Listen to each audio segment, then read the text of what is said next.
izin minta saya Allah hakikatnya. Dan saya mengaminkan kalau saya tidak diizinkan Allah tidak datang ke tempat ini saya walaupun sudah mengaminkan. Semua kita pilih Allah. Jangan sia-siakan pilihan Allah ini. Dengan kesodean kita melempar. Ngurusi hal-hal perihal umumnya dalam keadaan yang tidur di majelis lah diurusinya, yang baju tidak sempurna lah diurusinya, yang kontras tidak kontras pakaian lah diurusinya. Kadang-kadang dibagikan makanan agak sedikit ada cemolanya, jadikan bahan cerita pula. Indah, kau dapat apa ikhwan? Orang dapat itu balik ke hati jadi bersih, jadi tawadhu, semangat ibadah, semangat jalankan sunnah Rasulullah. Ini kata cuma naudzubillah. Bahkan lebih buruk lagi, maaf jangan ketahui. Kadang-kadang difotonya, lagi ngantuk di majelis. Di share-nya kalau, kau masuk neraka cepat kan. Hati-hati. Hati-hati Pak, itu jangan dianggap sepele itu. Kamu yang dapat kiriman komentar kok mustahil itu ikut dapat bagian dalam dosa. Naudzubillah min. Hari ini dia orang biasa, boleh jadi dia orang yang soleh dekat sama Allah. Ikhwan rahimahullah, dalam sebuah disebut Allah berkata, Nabi menyampaikan kepada kita, idza ahabballahu 'abdahu nada Jibril. Kalau Allah sudah cinta kepada hamba-Nya, maka Allah akan memanggil malaikat Jibril. Sudah tahu Bu Bapak cara dapat cintanya Allah? Tidak ada lain, ikuti Rasulullah. Kita pun sudah paham, Nabi tidak ada depan kita, tapi banyak tokoh ulama solihin yang menjadi pewaris Rasulullah, menjadi contoh kita, menjadi contohnya kita. Apa kata Allah? Kata Rasulullah, idza ahabballahu 'abdahu nada Jibril. Kalau Allah cinta kepada seorang hamba, Allah panggil malaikat Jibril. Malaikat Jibril panggil oleh Allah, ya Jibril, inni uhibbu fulan fahibbu. Wahai Jibril, aku cinta dengan hamba-Ku ini. Sallallahu alaihi wasallam. Luar biasa. Allah cinta itu sudah cukup, tapi Allah pengen Jibril dapat keberkahan untuk mencintai hamba ini. Karena ini hamba sudah dicintai oleh Allah. Ingat tadi, jalan untuk dapat cinta Allah ittibain Nabi sallallahu alaihi wasallam. Qul kuntum tuhibbuna fattabi'uni yuhibbukum Allah. Lalu apa kata Allah kepada Jibril? Fahibbu, cintailah hamba ini. Fahibbu Jibril. Fanada Jibril ahli sama, ya ahli sama, inna Allah tabaraka wa ta'ala yuhibbu fulan bin fulan fahibbu. Malaikat Jibril diperintahkan Allah mengumumkan kepada seluruh ahli langit. Dan Allah itu dilapis Pak. Di situ banyak kumpul arwah malaikat, berkumpul arwah para anbiya mursalin, arwah orang-orang soleh. Karena mereka belum masuk surga Allah saat ini. Kelak, di mana mereka berada? Di langit-langitnya Allah. Semua ahli langit diumumkan cintai ini hamba yang ada di bumi. Karena Allah mencintainya. Wahyu, semua ahli langit mencintainya. Begitu malaikat Jibril sudah mencintainya, ahli langit mencintainya, fawadha'al qabul fil ard, maka ini hamba pun diterima di muka bumi Allah, dicintai di muka bumi Allah. Itulah yang kita kenal dengan ulama-ulama karismatik, ulama-ulama yang gerak dari sikap tunduk-tunduk mereka menjadi contoh buat kita. Bahkan masih kita dapatkan di zaman kita Bapak Ibu. Hati-hati, minta maaf ya, saya potong sedikit. Kita banyak kehilangan orang-orang besar seperti Kiai Zain. Lalu terdengar dari murid-murid yang pada duduk sama beliau mengatakan minta maaf, kati lagi macam Kiai. Memang boleh jadi tidak kati lagi, tapi apa ini sebenarnya sekarang tidak lagi taklim, tidak lagi duduk di majelis, tidak lagi berzikir. Nah jadi yang macam Kiai ini, ikhwani, boleh jadi yang macam Kiai itu ada, yang macam Habib itu ada, tapi terpecah pada beberapa anak dan murid-murid beliau. Si fulan nembek tawadhunya, si fulan nembek karomnya, si fulan nembek bagian ilmunya, si fulan nembek bagian zikirnya, si fulan nembek segala macamnya. Berbagi untuk mendapatkan sosok sempurna seperti orang-orang dulu mungkin susah, tapi mereka masih ada di sekitar kita. Mereka masih ada. Hati-hati, anak pernah dengarkan itu beberapa terjadi pada ulama-ulama kita di Palembang. Tak lagi duduk di majlis, padahal yang nanti kenado. Tak lagi kita berzikir, padahal yang nanti kenado. Hanya justru terbuang terus dapat zikir. Bahkan inilah yang duduk terus, berzikir terus, taklim terus. Inilah yang hakikat murid yang setia. Tidak ada ulama mengatakan kamu cukup sampai aku meninggal jangan belajar, tidak ada. Semua orang soleh berharap kalau aku meninggal teruskan majelis ini, teruskan taklim ini, jangan kamu tinggalkan siapapun yang ngajar. Itu pasti. Ikhwan rahimakumullah, apa kata Rasulullah tadi? Fawadu al-jabal fil ard, maka manusia bumi mencintainya. Masih banyak kita dapatkan di Palembang. Alhamdulillah, tokoh-tokoh ulama bahkan dikatakan ikhwan yang dikatakan oleh sifat idra'u dzakarullah. Kalau kau melihat mereka, kau akan ingat kepada Allah. Kalau kau melihat gerak-gerik, kau teringat dengan Rasulullah. Dan pada kalam mengatakan man yanfa'uka lahdhu yanfa'uka lafdhu, wa man lam yanfa'uka lahdhu lam yanfa'uka lafdhu. Siapa yang gerak-geriknya tidak memberikan manfaat untukmu, kau nengok dia biasa-biasa baik, bahkan gerak-geriknya kadang-kadang tidak nyaman kita lihat, itu bohong. Kalau ceramah tidak manfaat begitu. Dan kalau orang sudah kau saksikan gerak-geriknya, perbuatan, sikapnya, ucapannya dalam seharinya, yang tidak dapat nyaman, dapat nikmat, dapat ketenangan, dapat kesenangan, enggak pastikan ucapan dia walaupun sedikit pendek akan memberikan manfaat untukmu. Masalah Bapak rahimakumullah, lewat cinta ini kita akan mendapatkan banyak dari sisi Allah. Rasulullah SAW juga mengatakan di antara sebab cintanya Allah ikhwani adalah kita dari istiqomah, ya, sempurnakan gawean ibu. Kata Rasulullah, innallaha yuhibbu ahadukum idza amilu amalan atqana. Rasulullah mengatakan, sesungguhnya Allah akan mencintai kalian kalau melakukan suatu pekerjaan dituntaskan. Yang memang tidak sekutum, selesaikan, bereskan. Habis acara beringkas, nyuci sampai selesai, nyapu sampai ditaruh di tong sampah, bukan cuma dikumpulkan. Dalam segala urusan, termasuk taklim, termasuk zikir, sempurnakan, maka Allah akan cinta kepada kita. Di antara penyebab cintanya Allah, dan ini adalah bagian yang sangat dianjurkan Rasulullah. Mari ibu bapak kita banyak-banyak taubat kepada Allah. Zikir taubat yang diajarkan Kiai. Maaf, bukan nunggu waktu zaman beliau hidup, sampai sekarang tetap. Dan tidak nunggu kita duduk di majelis zikir, kita taubat terus kepada Allah. Dan ini menyebabkan cintanya Allah juga. Siapa yang ngajari taubat? Rasulullah. Bahkan Rasulullah yang tidak punya dosa, tidak punya kesalahan, bahkan seandainya beliau punya dosa kesalahan, Allah sudah ampunkan. Ghufira lahu ma taqaddama wa ma ta'akhkhar. Hasya wa kalla, Nabi tidak akan pernah melakukan dosa dan salah. Jangankan levelan Rasulullah, Bu Bapak, ada tokoh ulama yang pernah mengatakan, alhamdulillah, semenjak aku balik sampai detik ini, ma fa'altu makruh, aku tidak pernah melakukan perkara yang makruh, bahkan terlintas pun tidak pernah.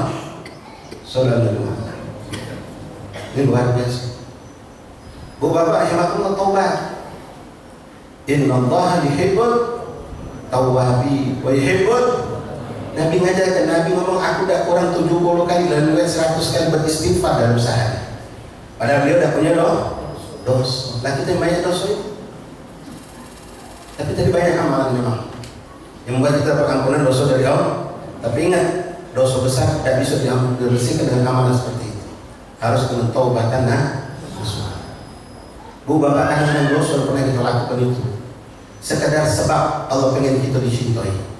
Tapi jangan sengaja mencari dosa. Kita pernah terjebak, pernah terbuai dengan kemaksiatan. Akhirnya kita terjebak karena bodoh, dan dekat sama ulama, dekat dengan kiai, dekat dengan habaib. Sampai kita melakukan dosa, setelah kita melek tahu tentang dosa, kita tinggalkan. Jadi itu sebab kita akan dekat kepada Allah. Allah mengatakan, innallaha yuhibbul tawwabin wa yuhibbul mutatahhirin. Dan maaf, kita istiqomah ini jangan sombong. Jangan pernah ibu merasa aku paling istiqomah di majelis, aku udah macam si fulan atau si fulanah, gak bikin jalan itu, hush, tutup. Boleh jadi besok dia akan menjadi mugarrab, dekat dengan Allah dengan taubat yang dilakukan. Innallaha yuhibbut tawwabin. Allah mencintai orang-orang yang bertaubat kepada Allah. Wa yuhibbul mutatahhirin, yang mensucikan dirinya. Memang asbabnya asbab wudu, turunnya ini ayat, tapi ulama memaknakan lebih luas sekali.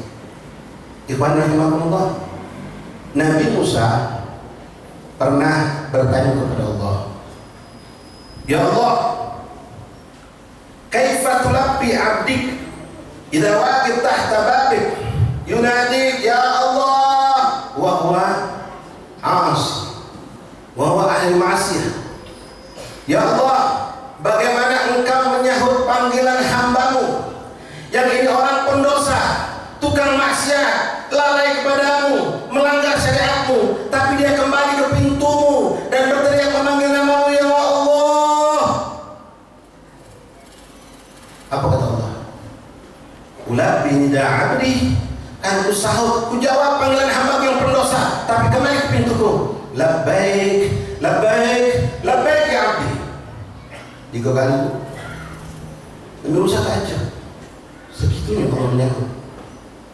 Lalu Nabi Musa bertanya, kebalikannya, bagaimana seorang yang datang kepadamu ya Allah, dia ahli zikir, dia ahli ibadah, dia punya amal soleh, dia melakukan berbagai kebaikan, datang ke pintumu memanggil namamu ya Allah.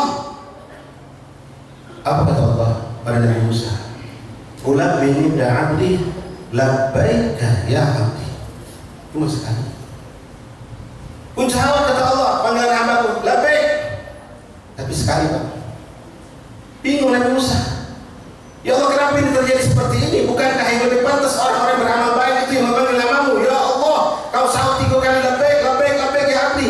Tapi kenapa mereka pendosa yang datang, yang tidak pernah taat kepadamu, melakukan keburukan, datang kepadamu memanggil engkau sahut dengan 3 kali? Manjur Pak. Di sini Pak. Apa kata Allah? Yang nasihat pada diri kami kita semua. Jangan pernah ngerasa diri kita jadi orang lain. Kita datang endingnya makan kali. Apa kata Allah? Itu hamba yang berdosa ketika datang kepadaku dengan benar-benar tidak merasa punya amal saleh apapun dan hanya berharap rahmatku kata Allah, berharap maghfirahku, ampunanku. Dia tidak pernah merasa dirinya punya suatu kebaikan. Dengan kehinaan dia datang kepadaku kata Allah. Maka aku cinta kepada hamba seperti ini. Ulabbi nida abdi labbaik, labbaik, labbaik. Tapi sementara mereka yang datang dengan pernah mengamalkan ini, amalkan itu, amal ini, amal itu, tidak melakukan dosa seperti orang kebanyakan yang datang kepada aku dengan merasa diri mereka sudah punya amal yang makbul, padahal mereka tidak tahu amal mereka diterima atau tidak.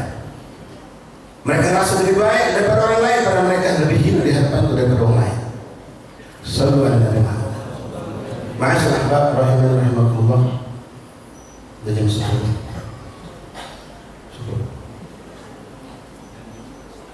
Boleh nambah lagi? Insyaallah. Ikhwan rahimakumullah.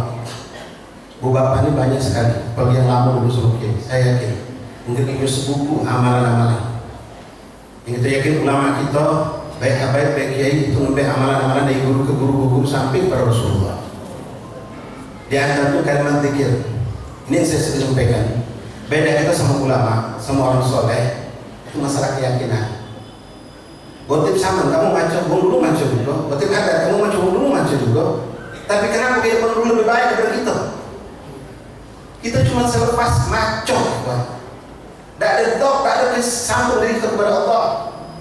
Ketika mengucapkan assalamualaikum ya Rasulullah, tidak pernah Rasulullah itu seakan-akan hadir di hadapan kita. Ya Nabi assalamualaikum kita ucapkan, tapi tidak pernah kita merasa kita di hadapan kita ada Rasulullah. Amalan sahabat Nabi sama kita sama. Amalan mereka para awliya Allah sama dengan kita sama. Nabi contoh satu dalam Ratibul Haddad, ada juga Ratibul Haddad. Dan kita ngamalkan ini sering.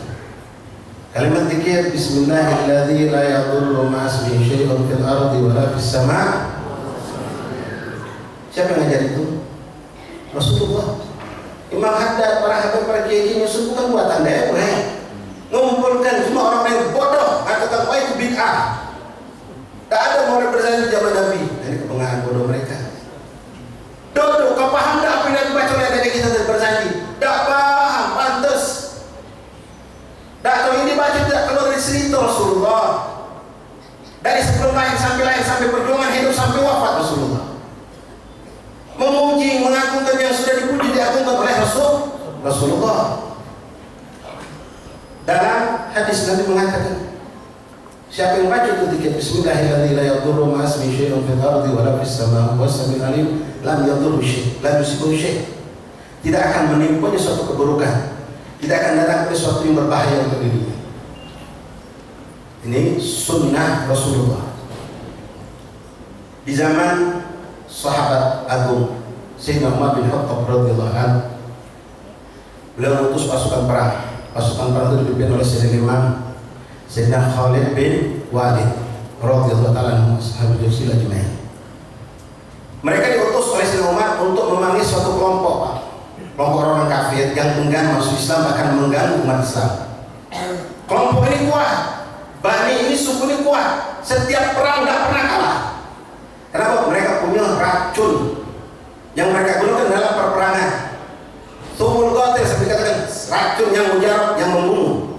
Jadi kalau mereka beberapa pedang itu diusap sedikit di ujung pedang, tombak itu diusap sedikit apapun alat perang kan dikasih sedikit racun. Kalau tergores, bukan masuk, tergores, bu, karena pedang yang racun tadi tidak lama mati. Sahabat dikabarkan, ini musim bakal menghadapi model macam itu. Mereka semua tersenyum. Mana kau? Kami orang-orang yang hidup bersama Allah mencari kematian di jalan Allah, bukan takut mati. Kalau memang kami harus mati dalam jihad, itu yang kami cari. Apalagi Rasulullah sudah wafat, kami pengen cepat kumpul sama Nabi, kata mereka. Sallallahu alaihi wasallam. Ada terjadi perang singkat cerita. Bi'idznillah, bi'aunillah, dan pertolongan Allah, sahabat menang. Musuh, memang sahabat banyak wafat, musuh banyak terbunuh, dan ditawan beberapa orang mereka tertangkap. Di antaranya kepala sukunya, Pak.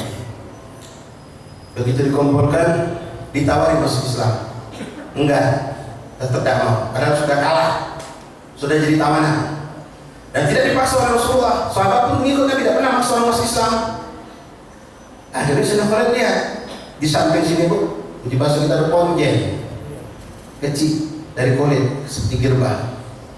Nah, kalau langsung tak, ini jangan-jangan racun. Pemimpin ini, jangan, ada di samping kau. Orang itu dengan sombong, sumul qatil. Ini racun yang membunuh, racun mujarah. Oh, ini dia, kata Nabi. Ambil sini. Tak oleh sahabat, diberikan Sayyidina Khalid. Ini kau katakan racun yang membunuh. Ishhadu, kata, saksikan ini, kata Imam Sayyidina Khalid bin Walid. Sahabat menyaksikan. Apa yang dilakukan? Kalau dibahas itu konyol, tapi keyakinan tidak ada istilah konyol. Beliau yakin dengan apa kata Rasulullah. Saya membaca Bismillahirrahmanirrahim, la yadurru ma'asmi syai'un fil ardi wa la fis sama'i samiul alim. Tidak akan menimpa dari suatu keburukan apa. Itu, Pak, dibuka urusan, dituang ke tangannya. Kalau tadi saya cerita cuma sedikit, Pak, ini pecah bulu taruh tanganmu. Di depan mereka orang kafir, di depan sahabat juga. Dengan keyakinan sahih dengan lantang membaca Bismillahirrahmanirrahim, la yadurru ma'asmi syai'un fil ardi wa la fis sama'i samiul alim. Dimakannya. Sahabat kaget. Orang kafir langsung ketakutan apa? Kalau ini sampai jatuh mati, habis mereka semua. Bismillah Nabi. Apa yang terjadi, ikhwan? Apa yang terjadi? Cenah tetap gagah berdiri. Keringatan basah tanpa menimpa apapun pada diri suatu keburukan. Berkat, maaf, bukan bacaan itu, tapi keyakinan dengan Rasul itu sama. Bacaan itu sama, ikhwan, tapi keyakinan beda. Kedua, yang membedakan kita sama mereka, minta maaf, lidah. Kalau lidah sering masuk barang syubhat yang tidak jelas halal haramnya, apalagi barang haram, jangan berharap pintu langit Allah terbuka untuk mengijabah doa kita. Berzikirlah kita berzikir, boleh jadi pahala dapat, tapi asar keberkahan dari zikir tidak masuk ke diri kita. Kalau orang sudah sering masuk yang haram, yang syubhat, maka yang keluar dari mulutnya pun akan kotor. Cacian, kejian, kizib, riba, namimah, semua yang kotor keluar dari mulutnya. Hati-hati anak-anak kita, jangan sampai. Hati-hati diri kita, Bu Bapak. Kata ulama, doa kal miftah. Doa itu bagaikan kunci. Wa likulli miftah asnan. Setiap kunci ada gigi-giginya. Wa asnan luqmatul halal. Dan yang menjadi gigi-giginya adalah suapan yang halal. Bu Bapak hadirin rahimani rahimakumullah. Yang membedakan kita sama mereka para sholihin. Kenapa? Inti dulu, maaf, yang mana Kiai Allah raham, Kalau nak ada hajat ngaji beliau minta doa, ini kan baca doa deh. Kita bisa kan doa deh? Bisa kan, itu kan pahaman orang-orang Wahabi yang di luar sana. Ngapa nak ke kiai, ngapa nak ke kuburan wali? Berdoa dari Allah Maha mendengar, benar. Tapi siapa kami? Mereka orang dekat sama Allah. Mereka lisannya bersih, berzikir terus sama Allah. Kami ngomong kotor, dusta, namimah, ghibah, selalu kami ucapkan. Beda jauh. Hati-hati, ikhwan. Ini faktor penting. Jangan nyalakan bacaan, jangan nyalakan wirid kalau tidak mustajab. Sementara lisan kita kotor dengan yang syubhat lain. Diceritakan di Hadramaut. Ini sering kami sampaikan cerita ini. Ceritanya dengan Pak nyantai lama dengan tapi ada hikmahnya. Kita ini kami dengar langsung dari suara Habib Abdul Qadir bin Ahmad As-Segaf, pemimpin para ulama di zaman yang telah wafat lebih 10 tahun lewat baru. Kita bisa buka, mungkin di YouTube ada itu Habib Abdul Qadir bin Ahmad As-Segaf, gurunya para guru-guru, para habib dan semuanya. Masa Umar bin Habib belajar dengan beliau. Beliau bercerita di Doan, Wadi Doan, itu terkenal asal madunya. Suatu saat terjadi kejadian, ada anak kecil budak tanggung kemasukan jin. Budak tanggung umur belasan masuk jin. Heboh. Nak mengeluarkan jin ini tidak gampang. Dipakai cara-cara tradisional macam itu, yuk bawang, yuk segala macam ini, tidak bentuk. Dibacakan, wirid ini wirid itu subhanallah jin tidak keluar dulu. Sampai berhari-hari tersiksa di jasad ini hari jin ini. Diikat, kalau tidak diikat dia ngamuk. Tapi mereka itu mana ini solusinya mana ini? Hanya ada seorang bilang, aku benar seorang soleh, seorang habaib di dusun sebelah sana. Tapi lah tuh, atau pajak dari pajak ke sini. Tapi itu orang terkenal, orang soleh, doanya mustajab. Jom kita datang mereka ke Habib. Sudah tua memang, umur 90-an, tidak pernah itu sudah keluar untuk sholat jamaah sebelum Jumat. Nak pergi jauh tak mungkin. Hanya mereka minta tolong dengan Habib, tolong Habib kesian, udahlah sudah seminggu lebih tersiksa. Kami lah coba gagal tak baca. Ya kan Habib tadi. Ulama warasatul anbiya, ya bukan cuma mewarisi ilmu Nabi Muhammad, tapi mewarisi sifat-sifat agama Rasul dan artinya rahmat. Tapi aku tidak bisa jalan. Kalau kamu galak dengan aku, mikul aku, bismillah. Siap kata mereka. Singkat-singkat ditanya. Saking orang udah tua. Sampailah ke tempat tadi Bapak Ibu hadirin rahmatullah. Ketemulah budak yang sedang masuk menjadi terikat. Situ banyak yang hadir. Ini umat tua, lisan sudah tidak fasih, ucap makhraj tidak jelas. Tapi dia mulia sisi Allah. Namanya mutiara, walaupun mutiara disimpan di tempat yang mana pun. Di dekatnya dia kesian ya budak tadi. Lalu dekat dia tegak pucuk kepala budak tadi. Dibacakan ayat Al-Quran. Katakanlah ada surah Asy. A'udzu billahi minasyaitonir rajim. Bismillahirrahmanirrahim. Wa anzalna hadzal Qur'ana 'ala rajulin yaqra'uhu khashi'an. Tapi dia baca ini dengan suara tersengal-sengal, tua. Lisan sudah tidak fasih. Maaf, minta maaf, emang potong dikit ya. Ini banyak kasus kampung-kampung. Kalau antum yang sudah jadi imam berpuluh tahun, sudah tua, baca tidak fasih, mundur, dia udah mundur. Dan masalah saya agak saling sholat nanti. Ya kadang ada ngotot, dari dulu memang situ udah kalau bisa. Ya, padahal dia sudah mati. Tidak begini lagi, ucapan tidak fasih sudah. Ini bab sholat yang main, bukan warisan makom dulu jadi imam. Kiai saya pada kenal di Masjid Agung, alim luar biasa, tapi jadi imam sudah galak beliau. Subuhnya murid maju, masuk urusan membeda kiai juga. Dia tahu dia masuk ke guru, tapi tahu aku tidak pantas jadi imam, aku lisan tidak fasih. Mundur, subuhnya murid jadi imam. Kalau beliau khutbah Jumat, turun tidak jadi imam.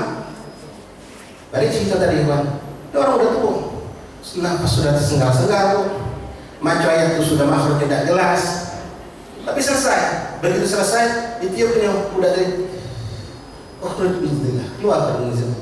Subhanallah, teriak berarti, oh hebat, menentu jadi. Sallallahu alaihi wasallam, bersuka cita, gembira, sehingga cita balik. Dalam umur sudah sejak wafat, meninggal beliau. Subhanallah, jin ini baca nyimak kita, tidak baca kita nyimak dia. Ilmu tertentu. Jin ini tahu yang dosa dia sudah tak kati. Subhanallah, masuk lagi tu. Itu ini memang agak menyenangkan, tapi hati-hati. Anak pengen sampai Ibrahim nanti. Masuk lagi. Pas masuk lagi bingung, oh nama mana ini? Sudah panggil lagi kiai tadi, Habib tadi. Ada mesej, Habib meninggal. Nah ini yang selalu disampaikan kiai. Bab akidah, tawakal pada Allah. Anda tidak banyak duduk sama kiai, tapi Anda tahu apa yang diajarkan. Masalah tauhid itu penting. Kita kadang gantung sama dokter, Pak. Cocok sama dokter. Pas dokter itu meninggal bingung gitu, nah siapa lagi mengobati aku? Hush, Allah mengobati kau selama ini. Bukan dokter itu. Minta nyampein sama kiai. Kiai meninggal, nah siapa lagi nyampe aku? Allah yang dia, bukan dia. Hati-hati. Obat begitu juga. Jangan obat. Kalau minum obat cocok aku, ya bagus, boleh, alhamdulillah. Pas obat itu putus, tak keluar lagi, bingung dia. Nah, coba mana aku kali? Astagfirullah, tunggu ini. Hati-hati bu. Ini menyerempet kepada kesyirikan kepada Allah, kemusyrikan kepada Allah. Hati-hati. Balik segitu tadi. Tahu Habib meninggal. Nah, mama mau jadi ini. Ini caknya masuk lagi yang kemarin lah. Udah, mereka ikat, lalu mereka kumpulkan. Sudah dosa bingung. Waktu Habib sekian bulan ngobat budak ini, siapa yang hadir? Yang jadi saksi. Nah, tanyakan ayat apa yang dibaca? Kumpulkan, Pak. Dikumpul ke galau. Ada budak muda begitu, masya Allah. Budak cerdas, sekolah pun elim, setengah pakukan kalau. Pas kumpulkan, ini kemas menjen lagi. Kamu kan hadir waktu Habib mengobati budak ini. Yo, hadir. Ingat tak apa yang dibaca? Dibaca lagi. Oh, kami apa? Gue ikut budak apa? Kami apa? Jangan takut, kami baca-bacakannya dulu. Sikap pucuk kepala, sikap bawah kaki. Budak ikutan. Dibacakan. Samo. Bacaan lebih fasih. Nampas tak tersengal-sengal. Makhrajnya jelas. Udah, kalau begini. Pas maco. Bismillahirrahmanirrahim. Lau anzalna hadzal Qur'ana 'ala jabalin lara'aitahu khashi'an mutasaddian min khasyatillah. Ila akhir ayat. Itu dia punya sikap pucuk di bawah itu. Maaf jangan ketawa. Dah mentu jadi itu nama ngamuk lagi ada. Apa kata Imam Ahmad Sedap yang mereka cerita ini? Al ayah nafsul ayah, lakin lisan sani. Yang dibaca ayatnya sama, tapi lidah yang mengucapkan berbeda. Makanya mereka para ulama, para kiai, para habib itu datang minta doa kan? Beda lisan kita sama mereka. Bersih. Tak pernah jangan yang haram, yang syubhat mereka jauhi. Yang lezat halal pun mereka tinggalkan. Itu na'udzubillah.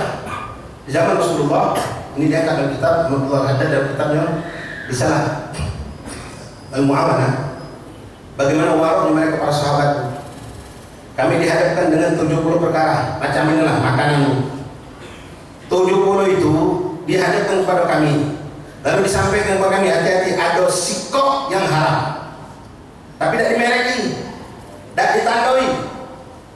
Cuma makanan tidak sama loh. Hati-hati Ustaz, ada yang haram sikok bisa sama dia. Atau ada yang racun.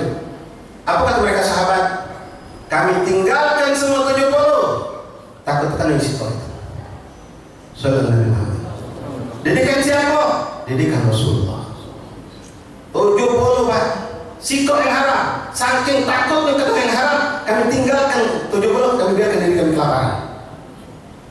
Dibiarkan lapar dan seperti daripada kena sikok yang haram. Kalau tidak ditandai.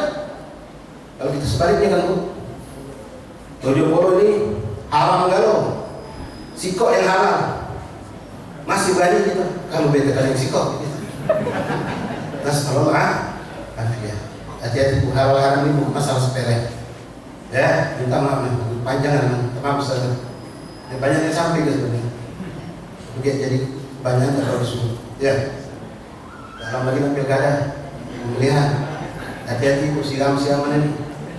Ar-Rasul mengkasih benar, yang nyogok, yang disogok, yang belok bungkus ini juga amplopnya mati ini. Hati-hati. Ini sedih Bu, saudara.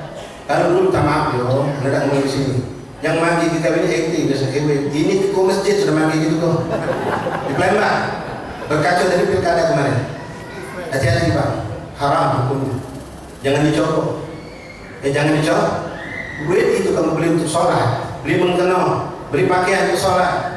Ini Nabi ngajari. Namanya siapa kita? Kalau tidak Nabi Muhammad SAW. Nabi mengatakan dalam sebuah hadisnya, ini sering kami sampaikan pada zaman ini sangat butuh diingat masalah halal dan haram. Karena sekarang syabih yang haram banyak mereknya sudah. Operasi lah, sumbangan inilah, sumbangan itulah, macam-macam. Ujung-ujungnya kalau kita teliti ternyata haram. Nabi pernah ngomong, ya, najan dia mesti lagi cukup, ya. Uang sholat kata Rasulullah, menggunakan pakaian yang dia beli dengan duit 10 dirham, tapi ada 1 dirham dari 10 itu duit haram. Apa kata Rasulullah? Lam yataqabbalallahu sholatahu. Allah tidak terima sholat hamba itu. Walaupun Fatihahnya benar, walaupun rukuk sujud itu benar, tapi pakaiannya dari yang haram. Oh, baby itu kan 1 yang haram. Iya kata ulama, mana kalau 10 itu haram? 1 haram, 9 halal, digunakan jadi sikap beli ke baju untuk sholat. Tak diterima Allah, bukan tercancang sholat setengah jam. Hati-hati bu. Maaf ibu-ibu terutama. Kadang-kadang suami itu jadi kepleset, jatuh ke jurang gara-gara tuntutan anak dan istri. Pengen nak cak uang. Si pulang berhenti terus bodoh aku lagi berhenti. Sabar. Ya, jangan nak pecah uang. Ambillah kebutuhan, jangan kemauan. Belanja sesuai kebutuhan, bukan dengan kemauan. Gara-gara itu akhirnya kita alhamdulillah terjerumus dengan haram. Hati-hati. Kalau 9 halal, 1 haram menjadikan sholat kita tidak terima Allah, zikir kita tidak terima Allah. Bagaimana kalau yang memang setiap hari makan dari yang haram? Alhamdulillah teman-teman dari minta halal ustazah karena bapak-bapak kiai kelebihan mungkin seberapa jam dari jadwal sebelumnya. Insyaallah beri berkah Allah. Mudah-mudahan Allah jadikan di masjid syahid dan alaina kiai yang sampai kita hidup ikhwan Allah mendengar menyaksikan, bahkan orang tua kita pun tahu kalau kita ziarah ke makam mereka. Jangan kamu anggap mereka tidak tahu. Ya, kalau menganggap mereka mati adalah mati, nasallahu ada beda kita dengan orang sebelah sama. Ya, kita yakin. Kita minta sama Allah, bukan minta sama kiai. Kita minta sama Allah, bukan minta sama wali. Mereka adalah wasilah. Fal ya'budu rabb hadzal. Itu tidak nyembah Ka'bah, rabb hadzal bait. Yang itu sembah rabb pemilik Ka'bah. Bukan nyembah Ka'bah. Hakikatnya begitu. Ya, kita berminta sama Allah, bukan berminta sama waliullah. Mudah-mudahan Allah subhanahu wa ta'ala kesalahan kita. Ibu bapak kalian di sini tambah sehat walafiat, memperpanjang dalam Quran. Berikan rezeki yang halal nanti membarakah, tidak dari yang haram yang syubhat. Mudah-mudahan anak-anak kita turun menjadi anak yang soleh dan soleha. Mudah-mudahan Allah berikan juga kepada mereka, Allah berikan kepada kita segala kebaikan. Allahumma amin. Allahumma hdina bihudak waj'alna mimman yusari'u fi ridhak wa la tudhilna wa la siwak wa la taj'alna min khawfika wa wasab. Hasbunallahu wa ni'mal wakeel, la haula wa la quwwata illa billah. Allahumma hadza minka wa bika wa ilaika wa la haula wa la quwwata illa bik. Lebih kurang minta maaf Bapak kalau ada kesalahan, minta maaf dan juga kepanjangan mungkin juga lengkap suara ini yang bisa disampaikan. Mudah-mudahan Allah ridha kepada kita semua. Assalamualaikum warahmatullahi wabarakatuh.